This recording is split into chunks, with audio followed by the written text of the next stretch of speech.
Boa noite a todos, bem-vindos mais uma segunda-feira para falarmos sobre o lado B dos milagres de Jesus. E como sempre devemos fazer, não por um hábito ou por um rito, mas por absoluta necessidade, vamos orar a Deus pedindo que Ele nos dê o entendimento da Sua palavra. Vamos orar juntos. Deus nosso Pai, nós consagramos às Tuas mãos esse tempo, esse lugar. Clamamos que sobre nós esteja a autoridade de Teu Filho Jesus e a liberdade que há sob esta autoridade de Teu Filho. Dá-nos a Tua palavra, dá-nos entendimento da Tua palavra. Fala ao nosso entendimento, mas fala também aos nossos corações.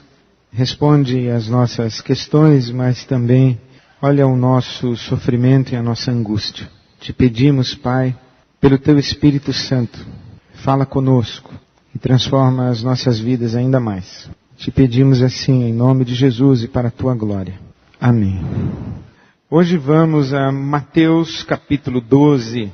Peço que você abra a sua Bíblia até lá e me acompanhe um pouquinho numa recapitulação. Então vamos lá, o lado B dos milagres de Jesus. O que diz o lado A? Quando digo lado B, evidentemente existe um lado A. O que é que considero ser a teologia dos milagres na visão mais tradicional ou consensual na cultura evangélica brasileira? O lado A diz que os milagres atestam a divindade de Jesus, isto é, Jesus andou sobre as águas porque era Deus.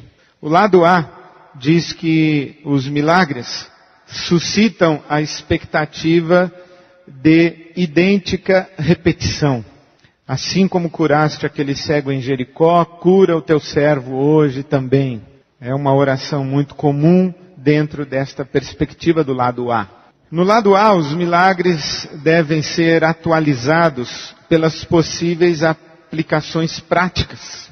Quando, por exemplo, a Bíblia diz, palavras de Jesus, aquele que tiver fé dirá a este monte, passa daqui para lá. Isto é aplicado de maneira prática como aquele que tiver fé vencerá qualquer dificuldade. A fé remove montanhas. E no lado A, os milagres são o padrão para a experiência religiosa. É comum que alguém pergunte, se Deus não faz milagres hoje, para que serve Deus? Por que orar? E que vantagem temos nós os que cremos em Deus sobre os que não creem? Parece que o Deus que faz milagres é o Deus que justifica a sua busca. Isto é, buscamos a Deus pelos milagres que Ele faz.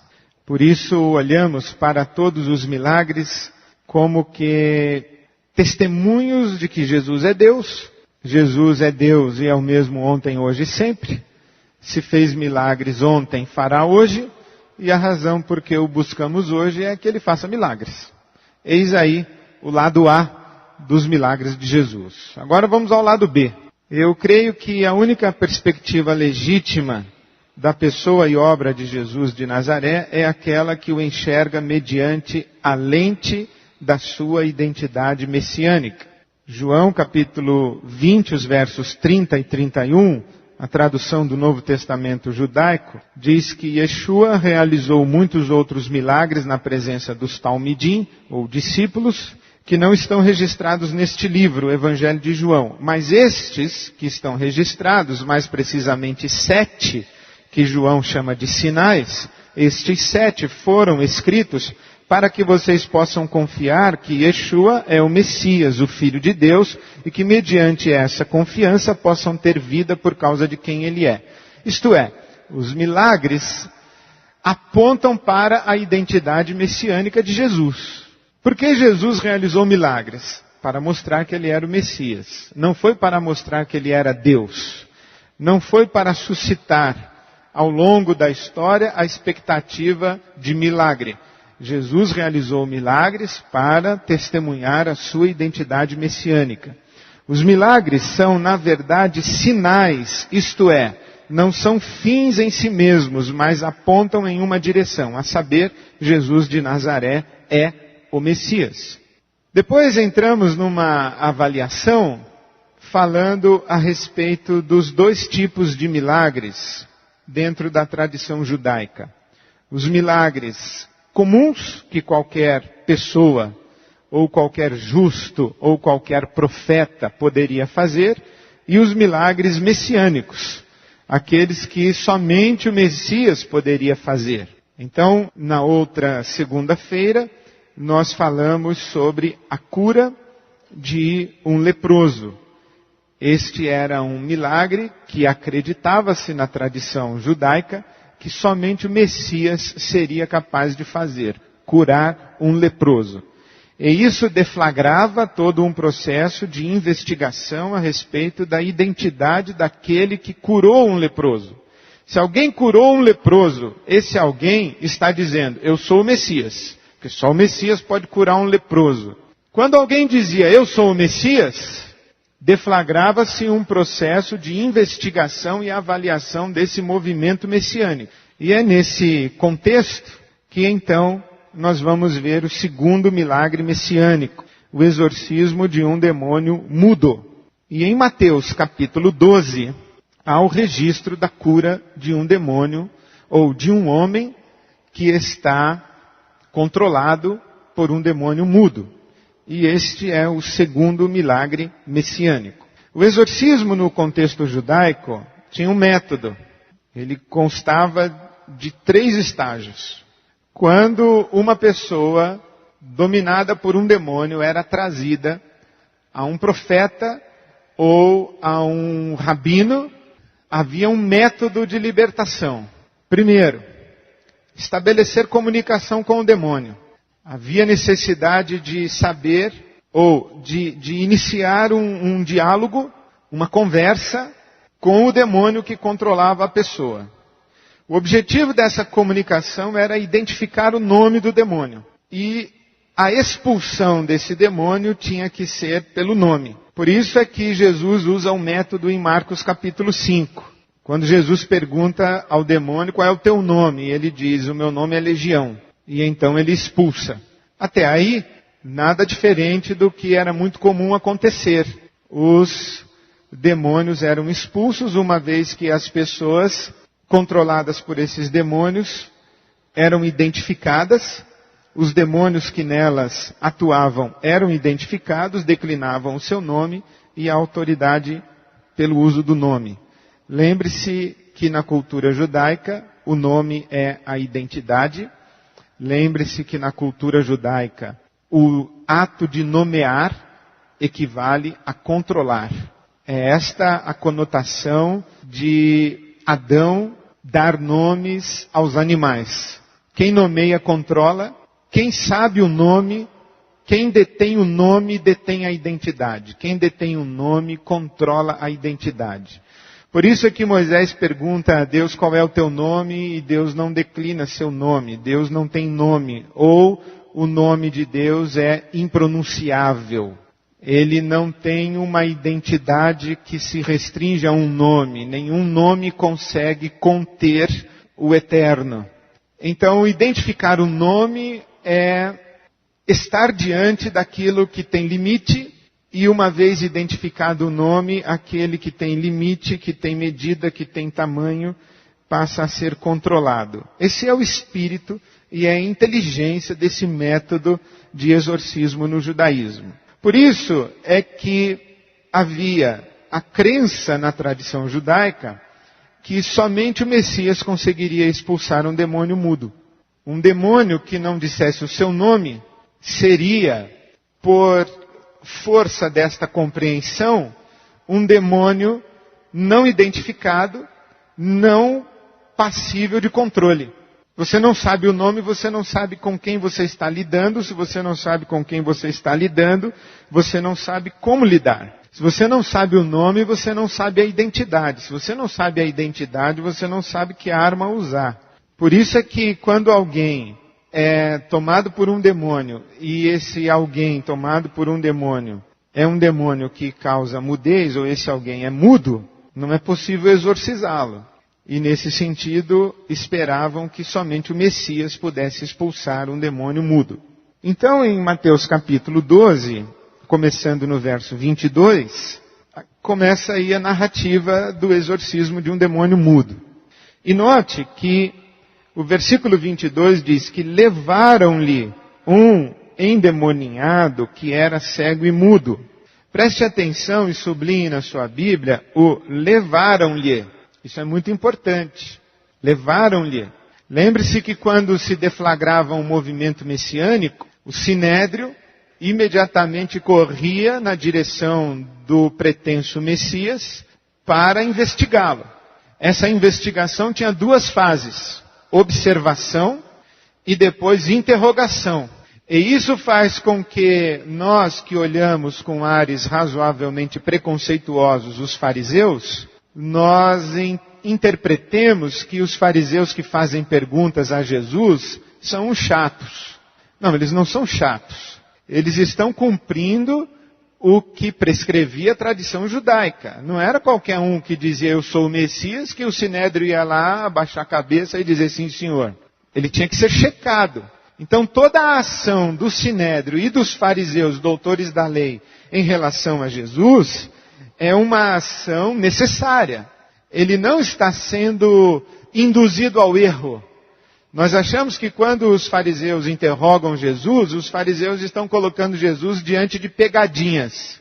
Estão mesmo, mas é função deles criar essas armadilhas porque eles estão checando o Messias. E nesse processo de checagem da identidade do pretenso Messias, eles já viram que Jesus curou um leproso. Bom, mas são 3 os milagres messiânicos. Curar um leproso, expulsar um demônio mudo e curar um cego de nascença. Então agora, o que eles fazem? Bom, nós não pegamos nada errado nesse pretenso Messias. Ele curou um leproso e parece que há legitimidade nessa cura. Então vamos colocá-lo diante do segundo milagre. Levem a ele um endemoniado com um demônio mudo. Por isso é que a palavra levaram-lhe, do versículo 22 de Mateus 12, é muito importante. Não é que Jesus casualmente encontra-se com um endemoniado que tem um demônio mudo. Não, ele é propositadamente colocado diante desse demônio ou desse endemoniado que era cego e mudo. E em Mateus 22 diz que Jesus o curou, de modo que ele pôde falar e ver. Todo o povo ficou atônito e disse, não será esse o filho de Davi? Olha a reação imediata. Opa, curou um leproso, expulsou um demônio mudo? Não será esse o filho de Davi? Não será esse o Messias? É a reação imediata. E essa pergunta que é feita, não será este o filho de Davi? É uma pergunta endereçada a quem? Ao sinédrio, aos doutores da lei. Porque Jesus está sendo investigado. Os doutores da lei, os fariseus, os membros do sinédrio estão todos em volta da cena. E trouxeram, mais ou menos dizendo, bom, você não é o Messias, então vamos ver se você expulsa um demônio mudo. Aí ele expulsa. Aí a multidão olha para os caras que trouxeram o demônio mudo e diz, bom, e agora? Não é esse aí o Messias, então? Bom, e qual é a resposta dos líderes judaicos? A resposta é somente por Belzebu, o príncipe dos demônios, que ele expulsa demônios. Então qual é a saída dos líderes? Ou eles dizem, tudo leva a crer que esse é o Messias, ou eles descartam o Messias, ou descartam a identidade messiânica de Jesus, e eles então têm que dar uma explicação como é que ele não é o Messias, mas expulsa um demônio que é mudo.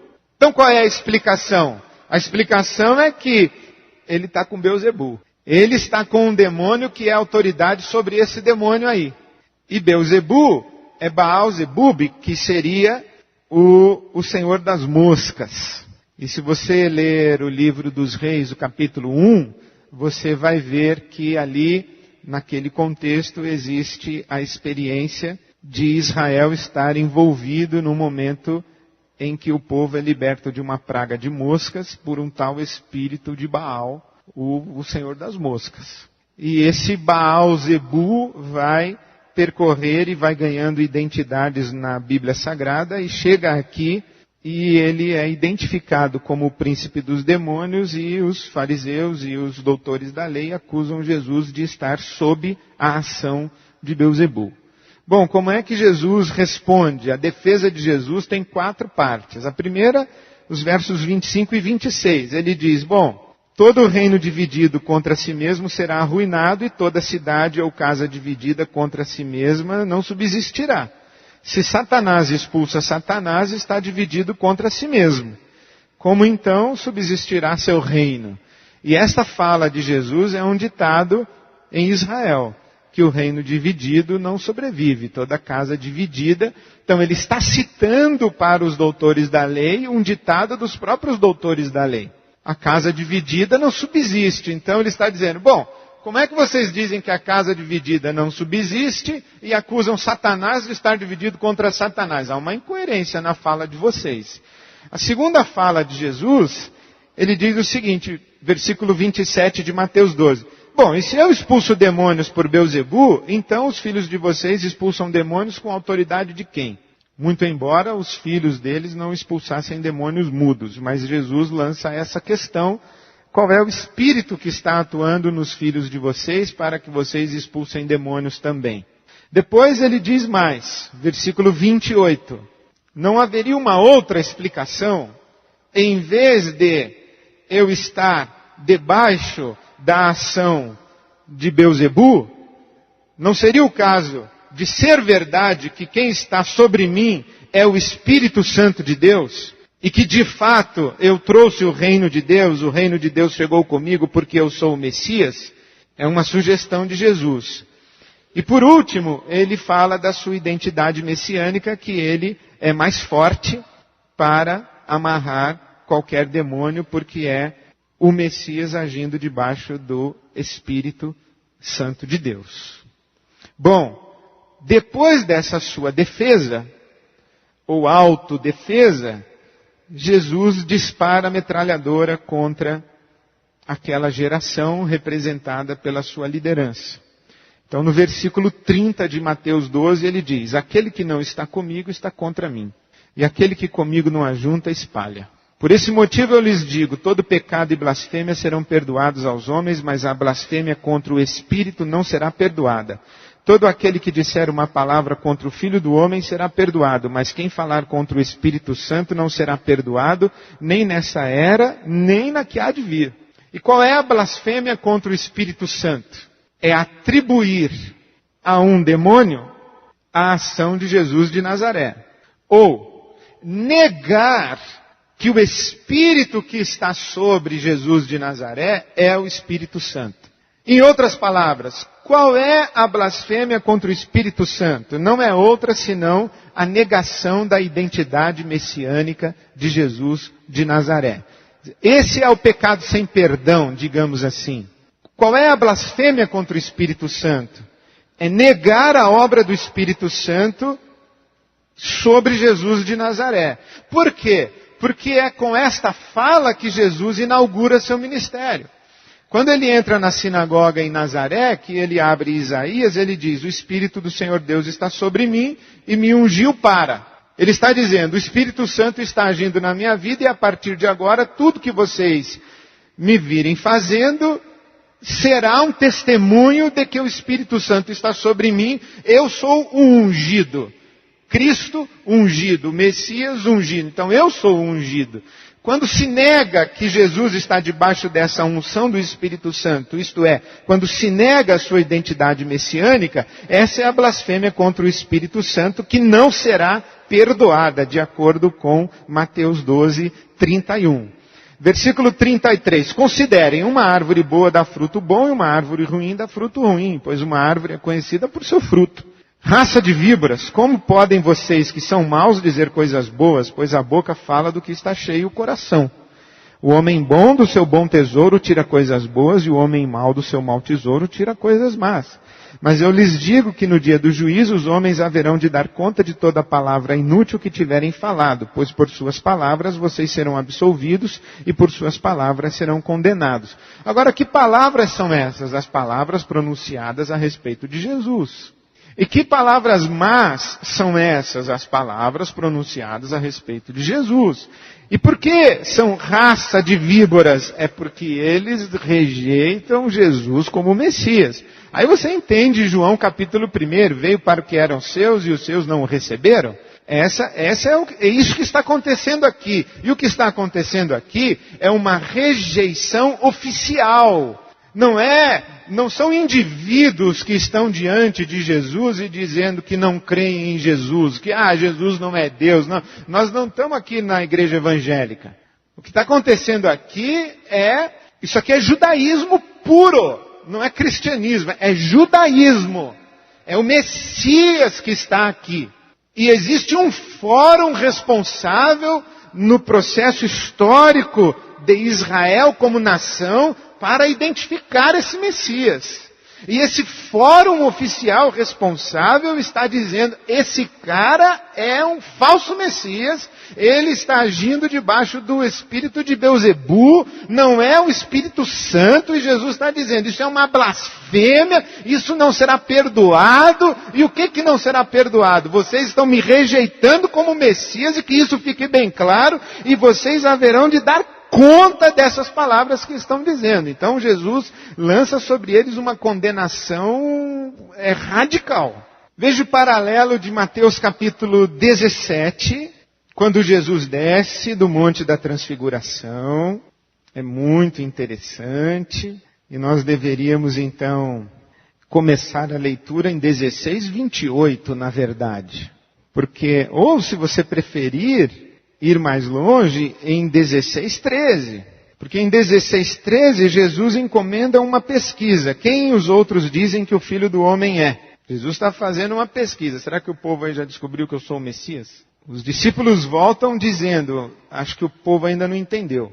Aí Jesus diz, e vocês dizem que eu sou quem? Aí Pedro diz, tu és o Messias. Aí Jesus fala, muito bem, não foi carne e sangue quem te revelou, mas o meu Pai que está no céu, você é o Messias, né? Aí o que é que ele diz para os discípulos? A primeira coisa que ele diz é, então vocês sabem que eu tenho que morrer, porque é isso que a lei e os profetas dizem. Se eu sou o Messias, eu tenho que morrer, mas eu vou ressuscitar ao terceiro dia. Aí o Pedro demonstra a sua confusão. Ele diz que não, e Jesus fala para trás de mim, etc. Aí depois Jesus faz o chamado ao discipulado em 16:24. E em 16:28 ele faz uma declaração muito estranha. Mateus 16:28. Garanto-lhes que alguns dos que aqui se acham não experimentarão a morte antes de verem o Filho do Homem vindo em seu reino. Bom, o que quer dizer isso? Numa leitura simples, ou simples não, simplória, é uma promessa escatológica. Jesus está dizendo, o reino de Deus será instaurado, estabelecido, e alguns de vocês não vão morrer antes disso. Mas pode ser interpretado de outra maneira. Garanto que alguns de vocês que aqui estão não experimentarão a morte antes de verem claramente a glória do Messias em seu reino. Agora o que vem depois? Vem a transfiguração.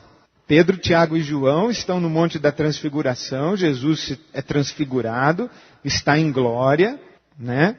Eles são tocados pelo anjo que diz, não temas, não tenham medo. A glória do Messias se manifesta no Monte da Transfiguração. Pedro, Tiago e João são testemunhas. A voz do céu diz, esse é o meu filho amado, a ele ouvi. Esse aí é o Messias. Digamos assim que Mateus 16:28 se cumpre na Transfiguração. Esse aí é o Messias. Alguém já disse que ali estava reunida a cúpula da redenção cósmica. Moisés, Elias e Jesus. A lei, os profetas e a graça. Ali tem tudo, no Monte da Transfiguração. E a voz de Deus é, o meu filho é esse é o Messias, é ele aí. Bom, aí eles descem do monte. Quando eles descem do monte, versículo 14 de Mateus 17, quando eles chegaram, estava a multidão, um homem aproximou-se de Jesus, ajoelhou-se diante dele e disse, Senhor, tem misericórdia do meu filho, ele tem ataques e está sofrendo muito, muitas vezes cai no fogo e na água, e eu trouxe aos teus discípulos, mas eles não puderam curá-lo. Bom, por que não puderam curá-lo? A resposta está em Marcos capítulo 9. Marcos capítulo 9, versículo 17. É a mesma passagem narrada por Marcos. Exatamente o mesmo momento. Jesus volta do Monte da Transfiguração e ele encontra um homem no meio da multidão e esse homem diz: Mestre, eu te trouxe o meu filho porque está com um espírito que o impede de falar. Eu te trouxe um demônio mudo. Os teus discípulos não conseguiram expulsá-lo. Mas o Senhor é o Messias. O Senhor pode. E isso é extraordinário, porque esse homem consegue perceber o que aquela multidão não consegue perceber e o que o Sinédrio não consegue perceber e o que os discípulos não tinham conseguido perceber. É interessante que a gente fala coisas que não são interiorizadas por nós. Os discípulos ouviram Pedro falar, os discípulos ouviram Jesus dar razão ao que Pedro falou a respeito de ser ele o Messias. Os discípulos ouviram Jesus dizendo: eu sou o Messias, mas eles não conseguem expulsar o demônio. Aí Jesus diz uma coisa interessante. Eles perguntam: por que nós não conseguimos expulsar? E ele responde: porque esta casta ou esse tipo de demônio, que tipo de demônio? O demônio mudo, ele só pode ser expulso com oração e jejum. O que quer dizer isso? Quer dizer que Jesus ensina uma mandinga?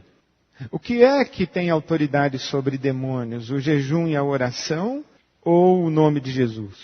Bom, é o nome de Jesus. O que é que ele está dizendo aqui? Ele está dizendo que antigamente vocês expulsavam demônios conversando com os demônios. Agora vocês expulsam demônios conversando com Deus.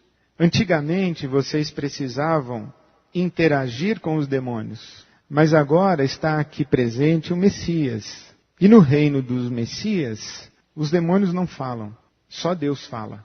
Vocês não se preocupem com os demônios, se preocupem com o Pai. Mudou o paradigma. E voltando para Mateus capítulo 12, Jesus deu aquela fala radical, lembra-se? A blasfêmia contra o Espírito Santo, a rejeição do Messias, etc, etc. E no versículo 38 de Mateus 12 ele fala: então alguns dos fariseus e mestres da lei lhe disseram: Mestre, queremos ver um sinal miraculoso feito por ti. Veja que interessante. Eles trazem um demônio mudo para testar se ele é o Messias. Ele expulsa o demônio mudo. A multidão pergunta: então, ele é o Messias? Os mestres da lei dizem: não é o Messias, é um cara agindo debaixo do espírito de Belzebu.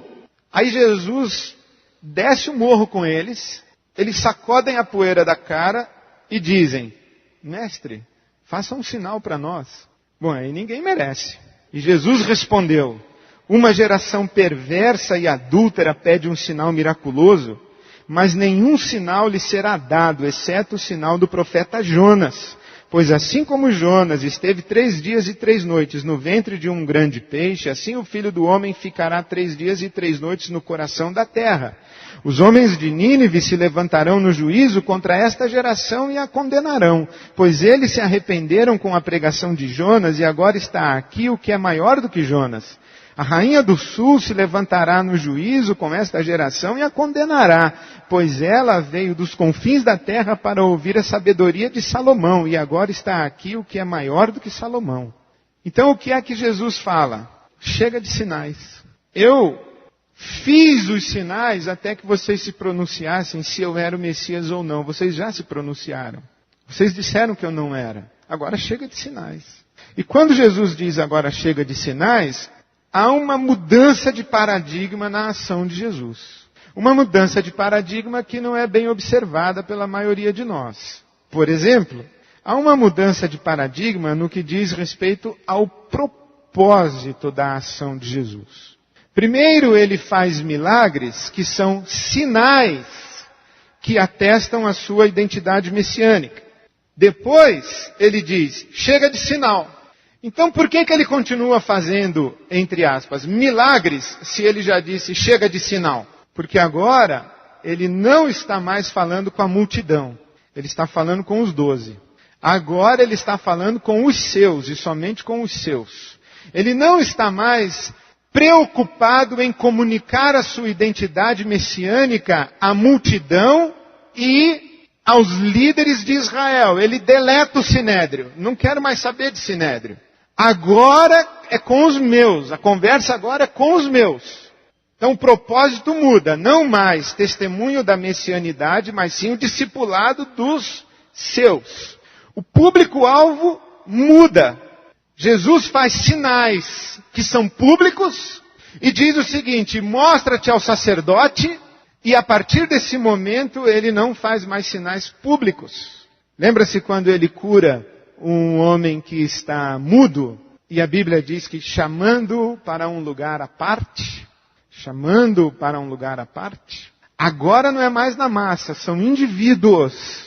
E agora não são mais sinais, são respostas à fé no Messias. Porque aquele paralítico que é descido diante de Jesus, Jesus não pergunta para ele se ele tem fé. Ele vai lá e cura, na frente de todo mundo. Por quê? Porque aquilo é um sinal. Mas uma vez que ele diz, chega de sinal, não mais para a massa, não mais para testemunhar sua messianidade, mas para relacionar-se com os seus no discipulado e responder à fé daqueles que o reconhecem como Messias. A mensagem de Jesus agora é uma mensagem diferente. Ele que falava tão aberta e claramente, agora ele fala por parábolas. O primeiro sermão dele, identificado como Sermão do Monte, é um sermão claríssimo. Tão claro que as pessoas não apenas entendem o sermão, mas entendem que aquele sermão é uma afronta ao sinédrio. Ouvistes o que foi dito, eu porém vos digo. Está claríssimo. Mas a partir desse momento em que ele diz, chega de sinais, ele já não fala mais para a multidão e não fala mais para as massas, ele fala para os seus. Ele fala para quem tem ouvidos para ouvir. Ele fala para as minhas ovelhas, ou para as suas ovelhas. Ele fala para as minhas ovelhas, elas ouvirão a minha voz e me seguirão. A massa já se pronunciou, agora eu não tenho mais nada que ver com a massa, agora eu tenho que ver com os meus. Por isso que em Mateus 13:34, Jesus inicia... Mateus 13 são as parábolas do reino, que ele conta, ninguém entende, e ele precisa explicar, inclusive, para os seus discípulos, em separado, que ninguém entende. Em Mateus 13:34 diz o seguinte: Jesus falou todas estas coisas à multidão por parábolas. Nada lhes dizia sem usar alguma parábola, cumprindo-se assim o que fora dito pelo profeta. Abrirei a minha boca em parábolas e proclamarei coisas ocultas desde a criação do mundo. Então ele deixou a multidão e foi para casa. Seus discípulos aproximaram-se dele e pediram, explica-nos a parábola do joio no campo. Nem os discípulos entenderam. Quer dizer, a multidão ficou sem explicação. Não entendeu nada, ficou sem explicação. Agora ele se recolhe com os discípulos e explica para os discípulos. E muda também aí o método, então que é, antes ele falava claramente, agora fala por parábolas, e a mensagem que ele divulgava, agora ele oculta. Há uma mudança radical de paradigma na ação de Jesus. Esta é, portanto, uma percepção do segundo milagre de característica messiânica, que é a expulsão de um demônio mudo. Esta é, portanto, a maneira como devemos compreender afirmações do tipo, esta casta não sai senão com jejum e oração. E a afirmação final do capítulo 12 de Mateus, os versos 43 a 45, que nós utilizamos essa fenomenologia de Jesus tratando com espíritos imundos para construir a nossa atual teologia de batalha espiritual, mas não tem nada a ver uma coisa a ver com a outra. O que Jesus está fazendo aqui é lidando com esse cisma de ele é o Messias ou não é o Messias. A partir da identificação, ele não é, e da rejeição, ele passa a se relacionar apenas com aqueles que o identificam como Messias e esquece a multidão, esquece a massa, esquece o sinédrio e começa a lidar com os seus, mostrando para os seus a dinâmica do reino de Deus que ele, o Messias, trouxe. Por ora, é isso. Agora vamos às suas questões e perguntas. Acho que hoje fui mais breve do que das outras vezes e agora vamos ao que realmente interessa, pelo visto, são as suas perguntas. Os papéis estão à disposição e você encaminha aqui para frente para a gente tentar equacionar algumas delas. Pergunta: depois de Jesus ressuscitado, os milagres messiânicos não mais ocorreram? Esta pergunta pode ser respondida por Hebreus capítulo 2, versículo 4. Hebreus 2, 4 diz que Deus derramou a salvação, isto é, Deus inaugurou o reino messiânico, e esta chegada do reino messiânico foi primeiramente anunciada pelo Senhor e depois foi confirmada pelos que a ouviram. Em Hebreus 2,4 diz que Deus também deu testemunho dela por meio de sinais, maravilhas, diversos milagres e dons do Espírito Santo distribuídos de acordo com a sua vontade. Ora, o que me sugere esse texto de Hebreus?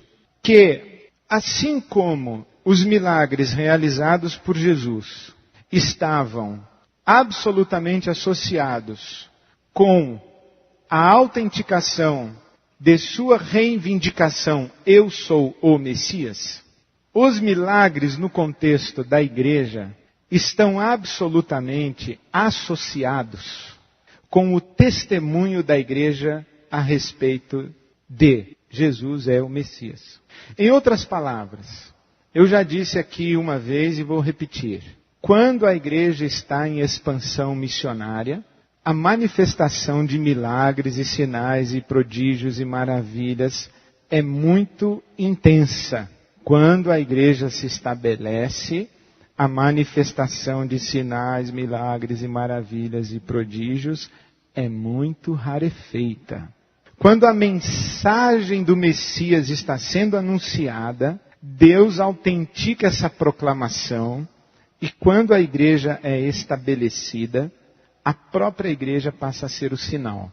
É isso o que estou crendo, é isso o que creio.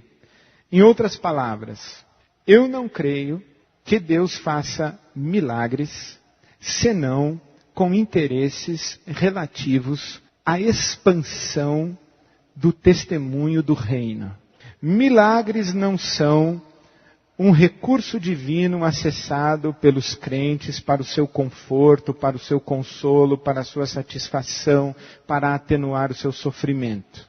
Os milagres são uma autenticação de Deus, a critério de Deus, para a proclamação da mensagem a respeito de ser Jesus de Nazaré, o Messias. Deus faz milagres para atender aos seus interesses, do seu reino e da sua glória, e não aos nossos interesses. A resposta de Deus ao nosso sofrimento não é o milagre, é o Messias. A promessa de Deus para o nosso sofrimento não é o milagre, é o reino em sua plenitude. A resposta de Deus, enquanto sofremos e enquanto o reino de Deus não se estabelece em plenitude, é a pessoa do Espírito Santo que habita em nós, sendo Ele as primícias desse reino e que nos sustenta, nos ajudando na nossa fraqueza, porque não sabemos orar como convém, mas Ele nos sustenta na nossa fraqueza enquanto atravessamos esse tempo de esperança, porque em esperança somos salvos, é Romanos capítulo 8. Então a pergunta: depois de Jesus ressuscitado, os milagres messiânicos pararam de acontecer? Não, não pararam. Mas eles continuam acontecendo no contexto do testemunho da mensagem messiânica. Traduzindo, no contexto da expansão missionária da igreja. Traduzindo, no contexto em que interessa a glória de Deus e a sinalização histórica do reino de Deus. Ponto.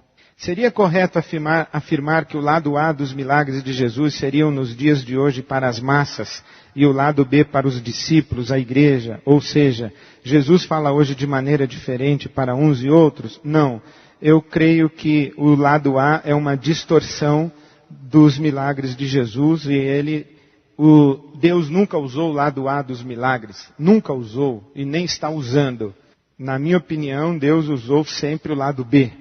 Eu disse categoricamente que a única perspectiva legítima a respeito de Jesus de Nazaré é aquela que o enxerga a partir da sua identidade messiânica. Essa é a única perspectiva legítima. O lado A não existe. O lado A é um construto religioso. O lado B, na minha opinião, é a intenção e a proposta de Jesus.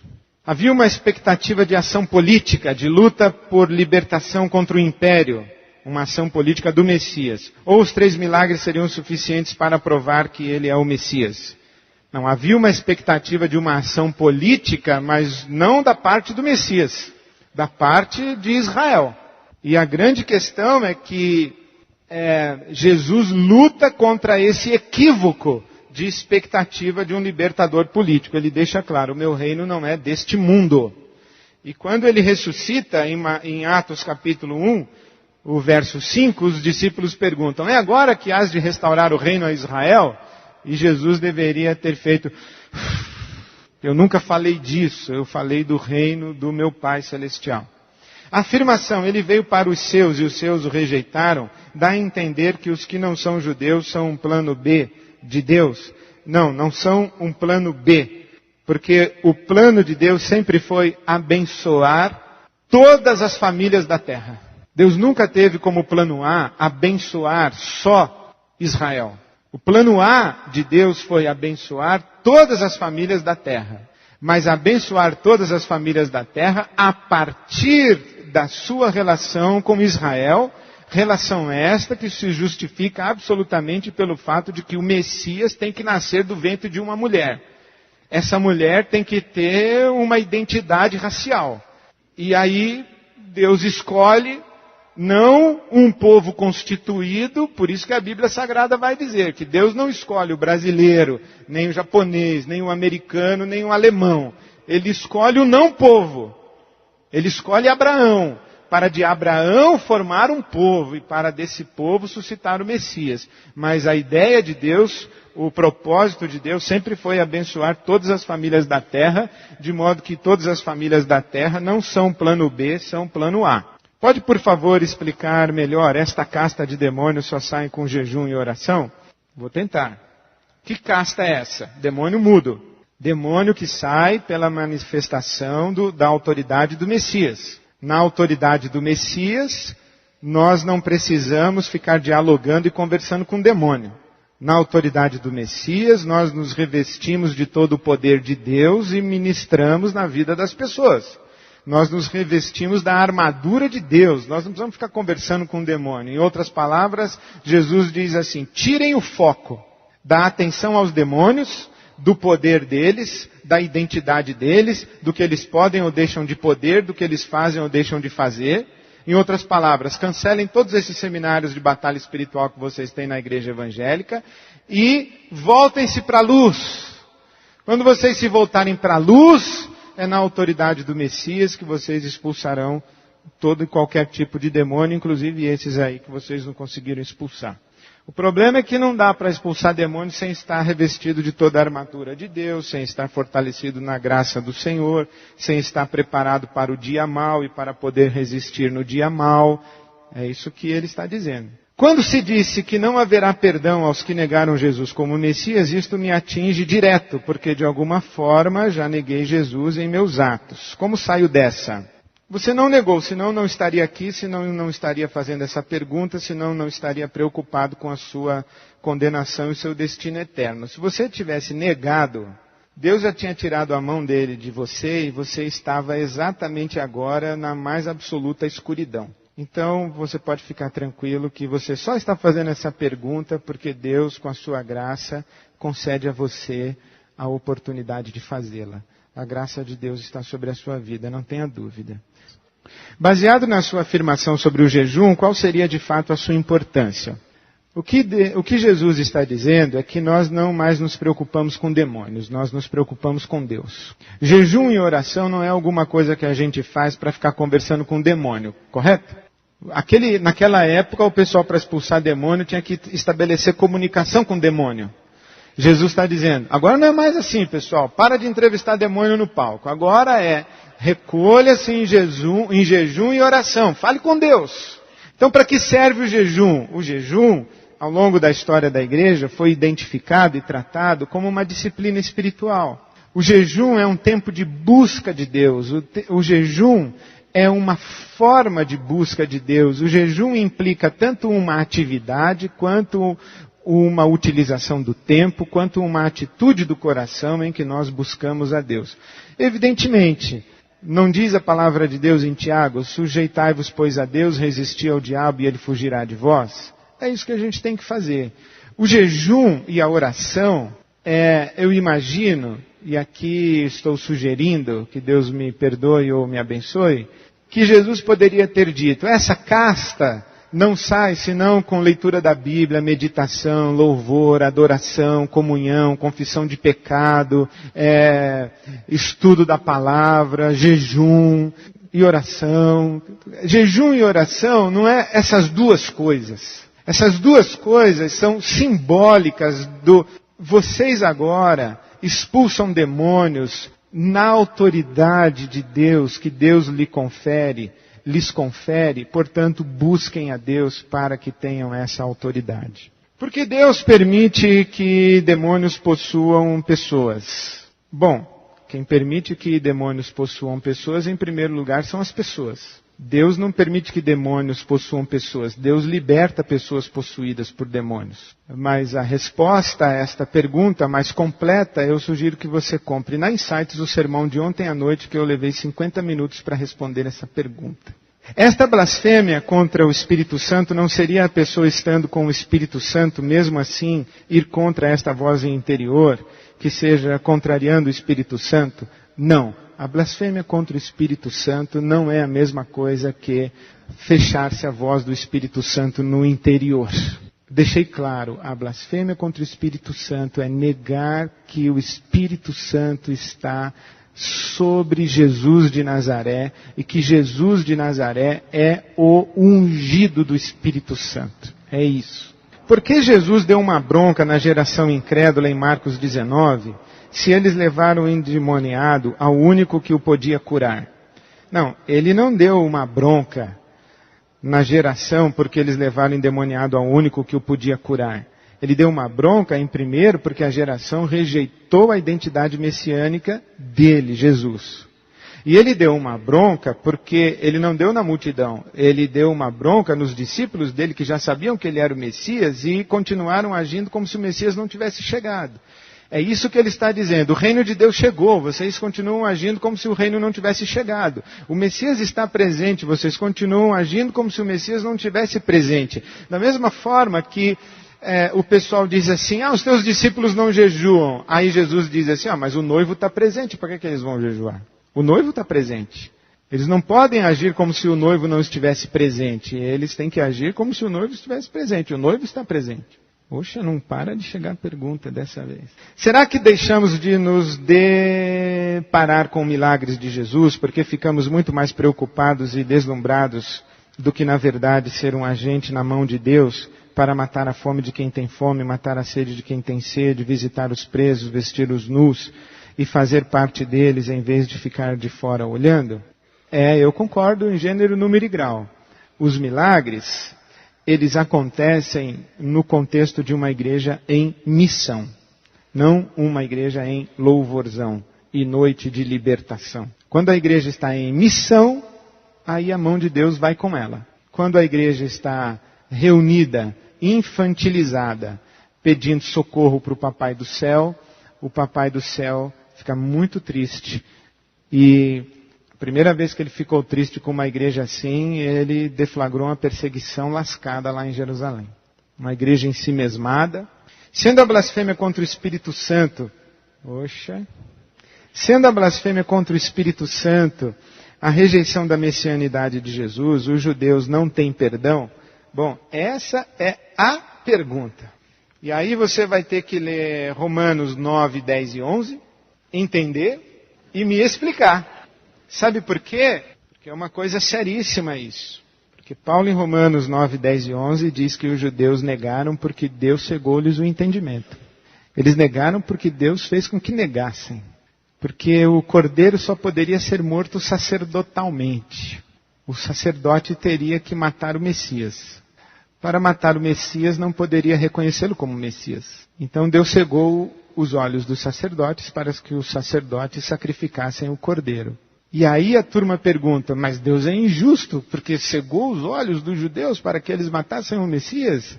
Aí Paulo diz duas coisas. Primeiro, não se meta na relação de Deus com o povo dele, porque ele tem um jeito diferente que nós não vamos entender.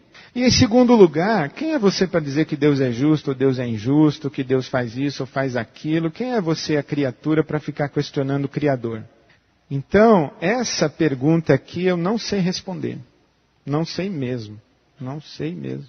Por favor, explique melhor o texto de Mateus 12. Não ficou claro para mim a questão dos 7 espíritos piores o que isso quer dizer. Também não ficou claro para mim. Não sei explicar. Eu não sei explicar. Eu só acho que deve ter alguma relação contextual, cultural. Essa numerologia é muito interessante. 7 espíritos, por que não 8, por que não 9, por que 7 espíritos? Será que ele não está dizendo, e agora estou pensando alto, será que ele não está dizendo que uma geração que está cega por uma ação demoníaca e rejeita o Messias, fica absolutamente cega, isto é, 7 vezes cega, plenamente cega? Será que isso aqui é base para a gente ficar dizendo que é uma pessoa que não aceita Jesus e a gente expulsa demônio, aí vem mais 7, aí depois expulsa 7, aí vem mais 7, aí fica 14? Será que é isso mesmo? Eu não sei, porque se é 7 só, tá bom demais, pessoal. Porque a legião romana, é melhor ter 7 do que ter a legião. Se é 7 só, tá bom. Então parece que esse 7 aqui não é 7. Esse 7 aqui é absolutamente dominado. Fica cegado. É aquela geração lá que ficou absolutamente cegada e sem perdão, não tem volta. Aí ela vai ser resolvida lá em Romanos 9, 10 e 11. O que quer dizer o conteúdo em Mateus 12, 44 e 45? É isso aí mesmo que eu acabei de falar. Como entender que Jesus deixa as massas e se dedica apenas aos seus, se depois de Mateus 12 ele multiplica os pães perante as multidões? Ele multiplica os pães perante as multidões, mas ele fala com os seus discípulos. É uma conversa dele com os discípulos. Tanto é que a reação da multidão a esta manifestação de multiplicação de pães é uma reação de distribuição de cesta básica. Jesus diz assim, esse pessoal aí, está pensando que eu estou distribuindo cesta básica, por isso que eles me procuram. Mas vocês não. Vocês têm que saber que eu sou o pão da vida, que quem não comer da minha carne e beber do meu sangue não tem parte comigo, com vocês é diferente. Aí os discípulos dele começam a abandoná-lo. E Pedro diz, olha, os teus discípulos estão te abandonando depois desse negócio aí que o Senhor falou de comer a sua carne e beber o seu sangue. O que Jesus faz, eu não disse que ele não faz necessariamente mais em público, mas o que ele faz, ele não está mais preocupado com a multidão, com a massa, com o público, em sinalizar sua identidade messiânica. Qualquer coisa que ele venha fazer, ele está preocupado com os discípulos dele. Tá? Leia João capítulo 6, que você vai ver a belíssima discussão a respeito da identidade messiânica, da relação. Aliás, isso é um milagre que nós vamos olhar dentro do lado B. A relação dos pães com o maná, de Jesus com Moisés, e etc, e etc. Se somente o Messias poderia expulsar o demônio de um mudo, por que Jesus disse que com jejum a oração seria possível? Será que alguém que estivesse nessas condições dadas por Jesus, jejum e oração, não faria este milagre? O texto dá a entender que sim.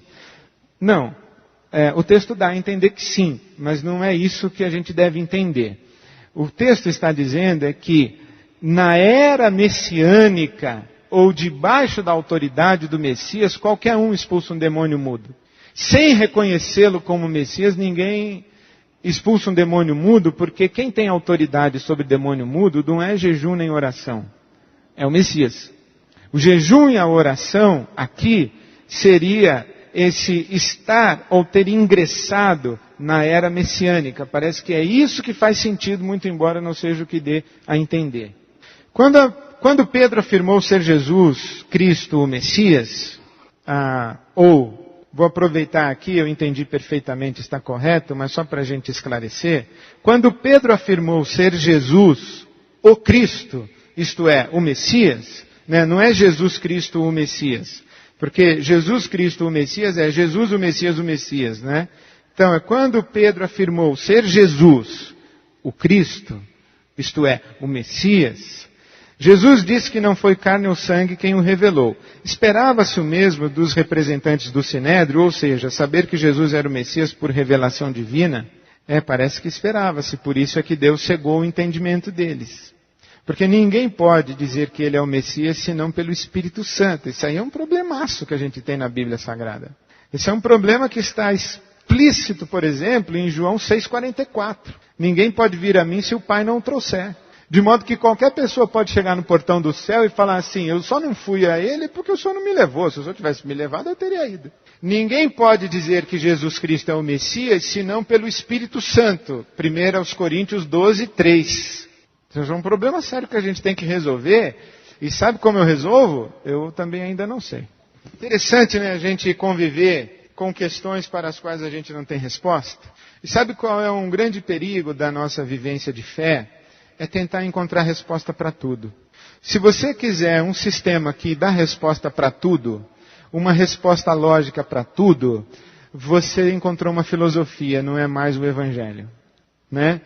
E interessante, Paulo disse que as coisas espirituais são discernidas espiritualmente, que o homem natural não pode discernir as coisas espirituais. O que isso quer dizer? Que só pode entender a mente de Cristo quem tem a mente de Cristo. Difícil, né? Nós não temos, entre aspas, né? Nós não temos uma religião de dedução. O cristianismo não é uma religião inteligente. É uma religião revelada. E a revelação, tem coisa na revelação que a gente entende. Tem coisa na revelação que a gente pensa que entende. E tem coisa na revelação que a gente não entende. Quando a gente quiser fechar o sistema para entender tudo, está errado. Se você acha que consegue esclarecer tudo, está errado. Por isso, eu não me atrevo a algumas coisas. Por exemplo, aqui na igreja tem um pessoal que insiste que eu faça uma série de mensagens no Apocalipse. Eu não, cruz credo, não vou fazer. Eu não tenho capacidade de pregar no Apocalipse. Não tenho a menor capacidade de pregar no Apocalipse. Fazer conta das semanas de Daniel, com o milênio e a besta, e o cavalo branco, e o dragão, e as 7 chifres, e 15 coroas. Não consigo. Vai ser um show de suposições, um show de horrores, assim, é um show de suposições. A gente não consegue nem se ater no que está mais ou menos claro. Então é difícil. Eu já me meti nessa enrascada aqui do lado B, estou querendo sair já. Não só Jesus, mas também João Batista, entre outros, condenou os fariseus, saduceus e escribas. Como podemos então associá-los a uma boa questão para a sociedade da época? Olha, eu sugiro que você que fez essa pergunta e aqueles que se interessam, porque você viu que eu fiz um comentário simpático, né, ao farisaísmo, aos fariseus. Eu sugiro que você leia, por exemplo, Os Sábios Fariseus, edições Loyola, que você leia A Sombra do Templo, editora Vida, e que você considere a possibilidade de que aqueles fariseus, muitos deles, tenham sido homens a respeito dos quais o apóstolo Paulo disse que tinham zelo de Deus, mas não tinham entendimento. Eles tinham zelo de Deus, eles não tinham entendimento. E é muito interessante como nós, na nossa sociedade, ou mesmo dentro da nossa igreja, temos que tomar muito cuidado ao criticar o entendimento, para que a crítica ao entendimento não seja uma crítica ao zelo e à piedade. Há muitas pessoas, e a igreja evangélica deve ter um exército imenso de pessoas que não têm entendimento, mas têm piedade. E a relação com Deus não é uma relação baseada em entendimento, é uma relação baseada em piedade. Relação baseada em entendimento é com Platão, com Aristóteles, é filosofia. A relação com Deus é baseada em piedade. Então, quando a gente vai criticar e questionar o entendimento de alguém, a gente tem que tomar muito cuidado, porque essa pessoa com entendimento difuso ou um entendimento equivocado, via de regra pode ser mais piedosa e zelosa de Deus do que aquele que vai corrigir o entendimento. Nós temos que tomar esse cuidado. O cuidado com que nós olhamos para os fariseus, eu concordo que Jesus não poupou. Jesus foi duro com eles, foi duro mesmo. Mas nós temos que tomar esse cuidado, porque Paulo fala deles como homens que tiveram zelo de Deus, mas sem entendimento. E Paulo sofre por eles. Sofre pela casa de Israel por causa dessa falta de entendimento. Sobre o pecado com o Espírito Santo, se alguma pessoa pergunta, você está grávida? E a resposta é, só se for do Espírito Santo? Ou, quando alguém é curado por Jesus nos dias de hoje e diz que foi o santo tal que curou, isso seria um pecado contra o Espírito Santo? Não. Eu insisto, a blasfêmia contra o Espírito Santo é negar a identidade messiânica de Jesus de Nazaré. Negar que o Espírito que atuava em Jesus de Nazaré era o Espírito Santo de Deus. Essa é a blasfêmia contra o Espírito Santo. Então, como é que fica a relação dos judeus messiânicos? Fica maravilha, porque eles já reconheceram que Jesus é o Messias. Ótimo.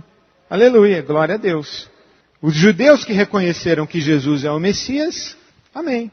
Glória a Deus. Porque não se esqueça que Pedro era judeu, Tiago era judeu, Saulo de Tarso era judeu, Jesus era judeu. Então, judeu messiânico não é uma novidade. Saulo de Tarso era um judeu messiânico. O judeu messiânico tem um monte de judeu messiânico, né? Bom, chegou a hora de eu tentar dar um laço no sapato. Primeira coisa que eu quero dizer para tentar dar um laço no sapato é que eu sei que nós ainda não chegamos onde você quer chegar. Eu sei. Mas eu insisto que você tenha paciência, porque Deus mediante nós chegaremos lá. Segundo, eu espero que eu tenha conseguido, se não muita coisa, eu espero que pelo menos eu tenha conseguido fazer com que você tenha mais cuidado ao ler a Bíblia. E tenha percebido que Jesus não dava ponto sem nó. Quando ele falava uma coisa, ele estava falando e dando recado. Quando ele fazia um milagre, ele estava agindo e mandando um recado. A ação de Jesus, ela é cheia de mensagem cifrada, de códigos. Então, eu espero ter suscitado em você uma maior reverência na leitura dos evangelhos e ter suscitado em você, instigado você a transcender essa leitura literal, que Jesus multiplicou os pães, então, Senhor, multiplica o pão da casa da viúva. Assim como no passado. Bom, se você quiser orar assim, Deus te abençoe. Se Jesus vai multiplicar o pão da casa da viúva ali de Diadema, é um problema de Deus, de Jesus. E olha, louvado seja Deus e que Ele multiplique mesmo. Mas o que eu estou querendo dizer para você é que quando Jesus multiplica pães, quando Ele cura um leproso, o próximo vai ser um cego de nascença e nós vamos falar sobre maldição hereditária. Daqui a 15 dias, o nosso tema vai ser maldição hereditária, quebra de maldição, dentro dessa perspectiva de identificar Jesus como Messias. Então não perca, traga os amaldiçoados para cá. Vai ser a noite da quebra da maldição aqui na IBAB. Você vai entender o que a Bíblia está falando sobre isso, tá bom? Nós vamos falar sobre isso. Então, eu queria dizer para você que quando Jesus cura um cego, quando Ele cura um leproso, quando Ele passa lama nos olhos de alguém, quando Ele toca a saliva na saliva de alguém, isso não é mandinga, isso tem a ver com costume da época, tem a ver com prática do judaísmo, tem a ver com mensagem que Ele está enviando, mensagem cifrada. Essa interpretação de que Jesus era Deus e que Jesus continua sendo Deus e que Jesus curou lá e portanto Jesus vai curar aqui, eu diria que essa é uma interpretação que é legítima no sentido da piedade, mas ela é absolutamente equivocada no contexto da revelação do Messias e do propósito de Deus ao trazer o Messias para nós. O lado A que é esse raciocínio simples. Jesus curou porque era Deus, ele continua sendo Deus, então se curou ontem, vai curar hoje. Esse raciocínio é simplório e equivocadíssimo no contexto do interesse de Deus em revelar o Messias e trazer o Messias. Se você já entendeu isso, já está ótimo. Agora tem um monte de coisa a mais para a gente entender. E eu espero que a gente entenda. Eu não tenho pressa, espero que você não tenha pressa e que a gente continue olhando os evangelhos atrás de como foi que Jesus revelou-se como Messias e qual é essa dinâmica de diálogo de Jesus com a sua geração a partir da sua identidade messiânica. Peço a Deus que os leve na sua graça e na sua paz. São 10 horas. E não se esqueça que daqui a 15 dias falaremos sobre a cura de um cego de nascença. João capítulo 9, pode ler já na sua casa, estudar se você quiser. João capítulo 9, a cura de um cego de nascença. E falaremos sobre quebra de maldições e maldições hereditárias. Que Deus os leve em paz. Amém.